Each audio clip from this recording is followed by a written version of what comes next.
बोलो।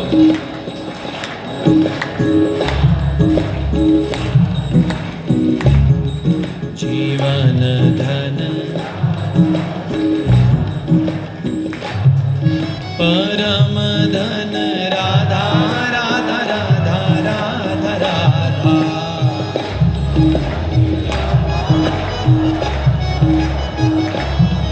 परम धन राधा राधा राधा राधा राधा।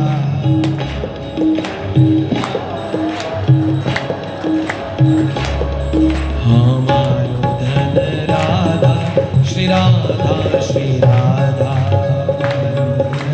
राधा श्री राधा श्री राधा।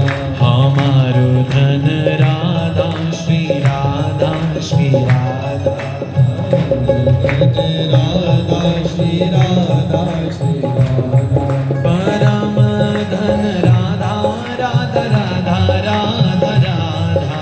परम धन राधा गाइए सब गाइए। राधा राधा परम धन।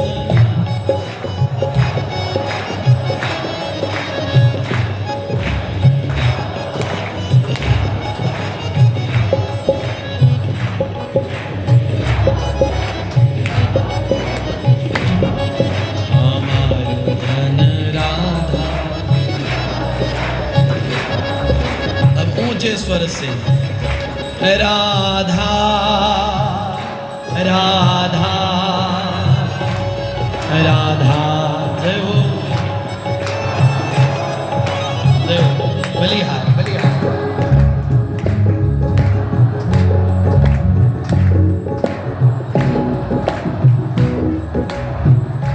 देखो कितनी कृपा श्री ठाकुर जी की।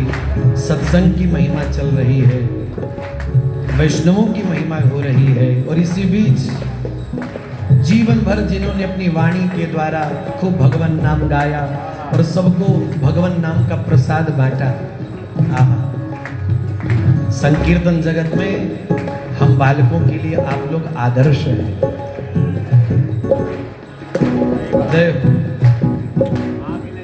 राधा राधा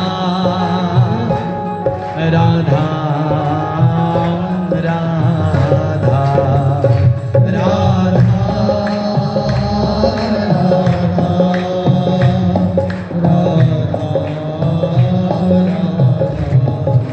भजो राधा राधा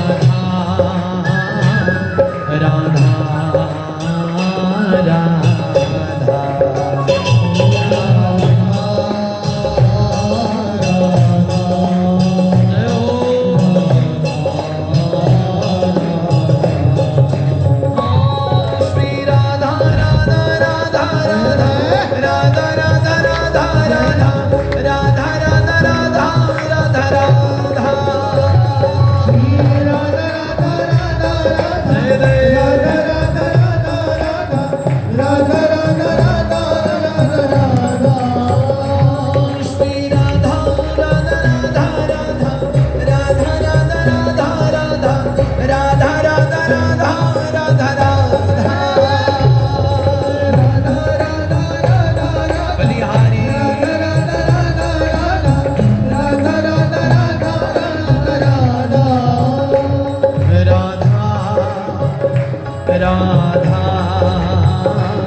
नारद जी बोले हमारे पास तो एक ही परम धन है,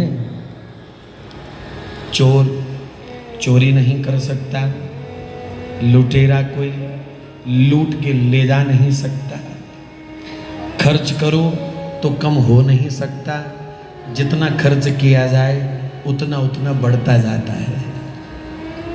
हमारे पास ऐसा कोई दूसरा धन नहीं है कि चोरी हो सके। अरे नारद जी, तो फिर उदास क्यों हो, चिंता में क्यों हो? कुतश्चिंता तुरो भवान, किस बात की चिंता में हो? तब नारद जी ने सारी घटना सब बताई। ऐसे ऐसे मैंने वृंदावन में भक्ति महारानी को अत्यंत कष्ट में देखा है। भक्ति के दोनों पुत्र ज्ञान और वैराग्य अचेत अवस्था में पड़े हुए हैं और अपने दोनों पुत्रों की उस अवस्था को देख कर के भक्ति के हृदय में बड़ा कष्ट हो रहा है।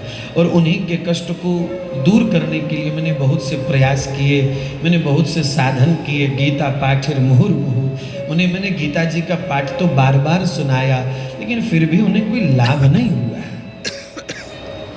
तब मुझसे कहा गया था, एक अदृश्य वाणी मेरे कानों में पड़ी, सत्कर्मणि कृते तस्मिन् स्वनिद्रा वृद्धाता नयो। सत्कर्म करो, सत्कर्म करो, सत्कर्म करो। मैं सबसे पूछते पूछते हुए, लेकिन मेरे हृदय को कोई संतोषजनक उत्तर नहीं मिला। किसी ने कुछ बताया, किसी ने कुछ बताया। सब लोगों से पूछते पूछते हुए मैं यहाँ तक आ पहुँचा। सोचा था नारायण का दर्शन करूँगा, स्वयं नारायण से पूछूंगा, लेकिन नारायण तक पहुँचने से पहले मुझे आप जैसे महाभागवतों का दर्शन हो गया। आप कृपा करके बताइए, वो ऐसा कौन सा सत्कर्म है जिसे करने से ज्ञान वैराग्य की जागृति होगी और भक्ति महारानी के दुख की निवृत्ति हो जाएगी।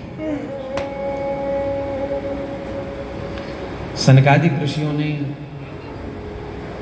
सुन करके कुछ मुस्कुराए, फिर नारद जी को उपदेश दिया। हे नारद जी, सृष्टि के समय में स्वयं जिसका उपदेश भगवान श्री हरि ने श्री ब्रह्मा जी को दिया, जिसका उपदेश स्वयं श्री पिता ब्रह्मा जी ने आपको भी प्रदान किया, और उपदेश पाकर के जिसका उपदेश आपने आगे महर्षि व्यास को प्रदान किया, आप कैसे भूल सकते हो? हे नारद जी, स्वयं अपने कानों से आपने जिस उपदेश को सुना और अपनी वाणी से श्री वेद व्यास जी के समक्ष जिसको आपने गाया, प्रकट किया, वो श्रीमद् भागवत कथा ही तो सत्कर्म है। सत्कर्म सोचको नूनम ज्ञान यज्ञ स्मृतो बुधे श्रीमद् भागवतानलापः सतु गीतः शुकादिवि। हे नारद जी, 7 ही दिनों में श्री परीक्षित का मंगल उद्धार करने के लिए आचार्य चरण श्री शुभदेव जी ने जिस भागवत को अपने श्रीमुख से गाया और परीक्षित का परम हित कर दिया, परम मंगल कर दिया, वही श्रीमद् भागवत कथा सत्कर्म है। इसलिए बिना देर लगाए, बिना अवसर गवाए ज्ञान वैराग्य को भागवत कथा का उपदेश करिए, अपनी चैतन्य अवस्था को वो प्राप्त होंगे। नारद जी ने आगे से प्रार्थना करी, महाराज आपने बड़ी कृपा करी, मैं तो भूल ही गया था, मुझे तो स्मरण में ही नहीं आया, पर बड़ा अच्छा हुआ मुझे स्मरण में नहीं आया, क्योंकि आपके द्वारा ये उपदेश मुझे मिला ना। यदि मुझे स्मरण में आ जाता तो मुझे आपका दर्शन ना होता, दर्शन ना होता तो 2 पल मुझे आपसे सत्संग ना मिलता। इसमें तो मेरा मंगल हो गया, मेरा लाभ हो गया इसमें। इसी बहाने मुझे 2 घड़ी आपका सत्संग मिला, आपका संभाषण मिला। रही बात कथा सुनने की या सुनाने की, तो महाराज मैं तो सुनने वालों में से हूं, सुनाना हमको नहीं आता। हम तो सुनने वालों में से हैं, सुनाना हमारे बस की नहीं है। तो बोले कौन सुनाएगा? बोले आप सुनाओगे। नारद जी बोले आप सुनाइए, आप तो महारथी हैं। नारद जी ने कहा कि आप सुनाइए। तो कथा सुनाने के लिए श्री गंगा जी का पावन तट श्री हरिद्वार में गंगा जी के निकट में सुंदर व्यास गादी विराजमान हुई है। व्यास गादी के ऊपर सनकादिक ऋषि विराजे हैं। ज्ञान वैराग्य के कल्याणार्थ सनकादिक ऋषियों के द्वारा श्रीमद् भागवत जी का अनुष्ठान प्रारंभ हुआ। अब सनकादिक ऋषि परम महाभागवत महापुरुष हैं, आचार्य है स्वयं। सनकादिक ऋषियों ने भगवान की दिव्य लीला को गाया श्री भागवत जी के रूप में।